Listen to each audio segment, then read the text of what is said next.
Hello and welcome to my channel. I hope you enjoy this story. I'm going to try and upload a new story each day. The Forsaken Fairground Big Wheel. Holly Arnold had always been fascinated by abandoned places. Her childhood on the Isle of Wight had been filled with stories of haunted manors, ghostly apparitions, and cursed grounds. When she heard about the Forsaken Fairground, she knew she had to see it for herself. The fairground, long forgotten by most, had a sinister reputation. Local legends whispered of terrible accidents, of rides that went awry, and of the souls that lingered, unable to find peace. It was a crisp autumn evening when Holly and her friends gathered at the old, rusting gates of the fairground. There were 5 of them: Holly, her boyfriend Max, her best friend Chloe, and 2 thrill-seeking newcomers, Jason and Emma. The sun had just set, casting an eerie twilight glow over the desolate landscape. Ready for an adventure?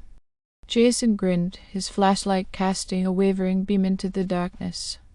Holly nodded, feeling a mix of excitement and trepidation. Let's do this. The group stepped through the gates, the air thick with the scent of decay and rust. The fairground stretched out before them, a skeletal remnant of its former glory. The Ferris wheel, the infamous big wheel, loomed in the distance, its once vibrant colors now faded and peeling.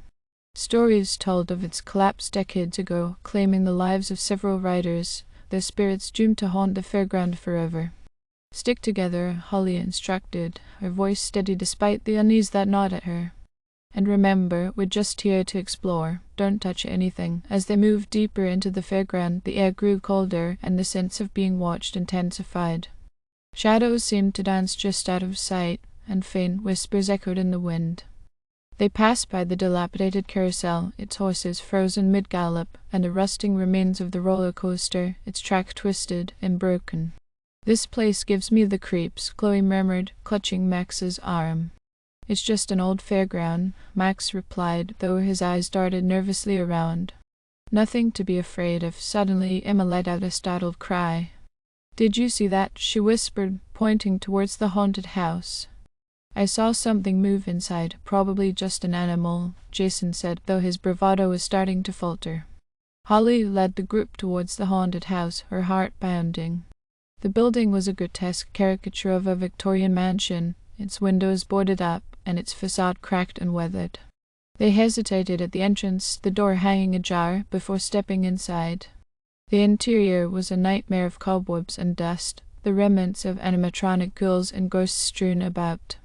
As they ventured further in, the temperature dropped, and the whispers grew louder. Holly's flashlight flickered, casting erratic shadows on the walls. "We shouldn't be here," Chloe whispered, her voice trembling. Holly was about to agree when a blood-curdling scream echoed through the house. They turned to see Emma staring in horror at a mirror, her reflection distorted, twisted into a grotesque semblance of herself. "Get out of there!" Holly shouted, but it was too late. Emma's body convulsed, and she collapsed to the floor, her eyes wide open but unseeing. Panic set in as the group scrambled to escape the haunted house. They burst out into the open air, only to find that the fairground had changed. The paths they had taken were gone, replaced by twisted, unfamiliar routes. "The fairground is alive," Jason gasped, his face pale. "It's trying to trap us." Holly felt a cold hand brush against her arm, and she spun around to see a ghostly figure, its eyes filled with sorrow and rage. "We need to get to the big wheel," she said, a sudden clarity piercing through her fear. "That's where it all started. Maybe that's where it can end." They ran towards the Ferris wheel, the malevolent entities closing in around them. The big wheel stood silent and imposing, its structure creaking ominously. Holly approached it cautiously, her breath visible in the freezing air. "We have to climb it," she said, looking up at the rusted carriages swaying in the wind. "Maybe if we reach the top, we can break the curse." Max nodded, helping Chloe and Jason up onto the first carriage. Holly was about to follow when a spectral figure materialized in front of her, its eyes hollow and accusatory. "Why do you linger here?"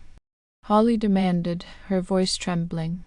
"What do you want from us?" The ghost reached out, its touch icy and filled with anguish. "Justice," it whispered. "We seek justice." Holly's mind raced. "Justice for what? What happened here? The ghost's form flickered, and Holly saw glimpses of the past, the fairground in its heyday, the joyful screams of riders, then the terrible accident as the big wheel collapsed. She saw the faces of the victims, their lives cut short, their spirits trapped in a cycle of torment. "I'm sorry," Holly whispered, tears streaming down her face. "I didn't know." The ghost's expression softened, and it began to fade. "Help us," it murmured.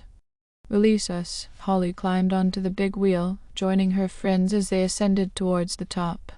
The ride creaked and groaned, but it held steady. As they reached the summit, Holly looked out over the fairground, feeling a strange sense of calm. "Together," she said, holding out her hand. "We'll release them together." Her friends joined hands, forming a circle. Holly closed her eyes, focusing on the spirit's pain and sorrow, willing it to dissipate. A powerful gust of wind surged around them, and the air crackled with energy. "Go in peace," Holly whispered, and the wind intensified, swirling around them in a vortex of light. The spirit's anguished cries rose to a crescendo before fading into silence. When Holly opened her eyes, the fairground was still. The oppressive atmosphere had lifted, and the malevolent entities were gone. They descended the big wheel, the sense of dread replaced by a profound peace. "Is it over?" Chloe asked, her voice barely above a whisper. Holly nodded, feeling a weight lift from her shoulders. "I think so." As they made their way back to the gates, the fairground seemed almost serene in the moonlight. The curse had been broken, the spirits released from their torment. Holly paused at the entrance, looking back one last time. "Rest in peace," she murmured, before stepping through the gates and into the night.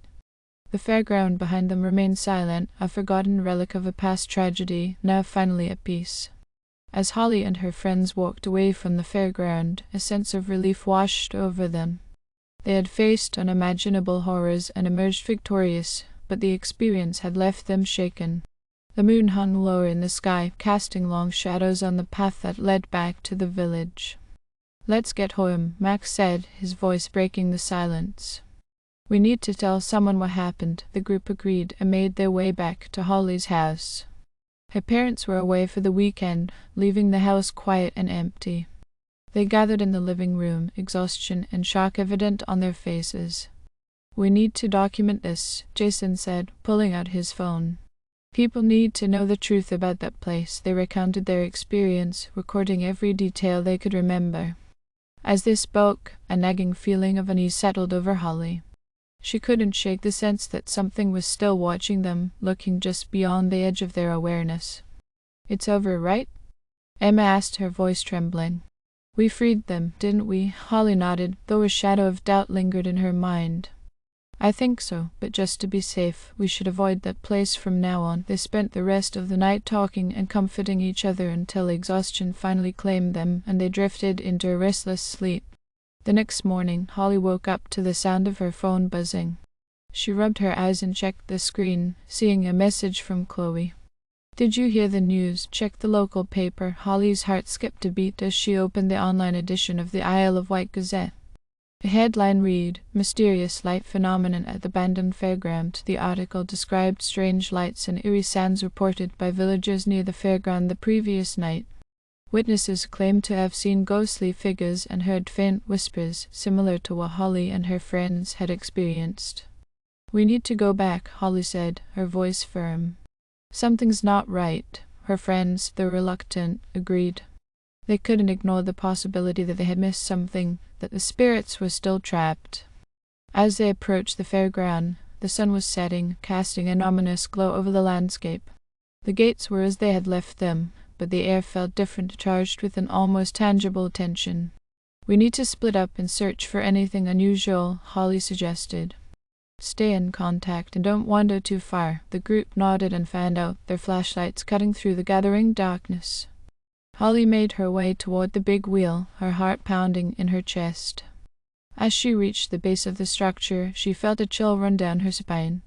A figure stood at the top of the big wheel, its form translucent and shimmering in the moonlight. It was one of the spirits they had encountered the night before, its eyes filled with a mixture of sorrow and urgency. Holly's phone buzzed, and she saw a message from Chloe. Something's wrong. Meet back at the entrance. Holly turned to leave, but found herself unable to move. The spirit's gaze held her in place, and a voice echoed in her mind.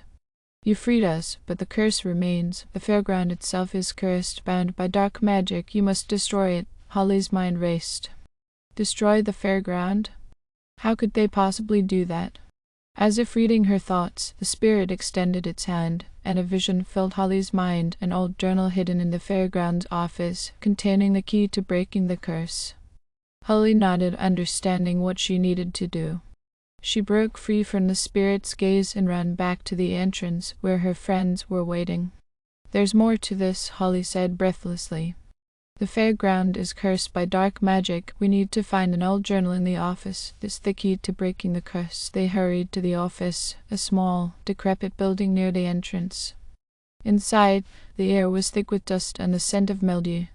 Holly's flashlight swept across the room, landing on a battered desk covered in papers and old photographs. Look for anything that might be the journal, Holly instructed. They searched frantically, their movements growing more urgent as the oppressive atmosphere closed in around them. Finally, Jason found a hidden compartment in the desk, revealing a weathered leather-bound journal. This has to be it, he said, handing it to Holly. She opened the journal, skimming through pages filled with cryptic symbols and handwritten notes. One entry caught her eye, a ritual to break the curse, requiring a specific incantation and the destruction of the fairground's central structure, the big wheel. We need to perform this ritual and destroy the big wheel, Holly said, her voice steady despite the fear gnawing at her. They gathered the necessary items, candles, salt, and a ceremonial knife from the fairground's various attractions. As they prepared the ritual site at the base of the big wheel, the air grew colder, and the shadows deepened. Holly stood in the center of the circle they had drawn, holding the journal and the knife. Stay close and be ready for anything, she warned.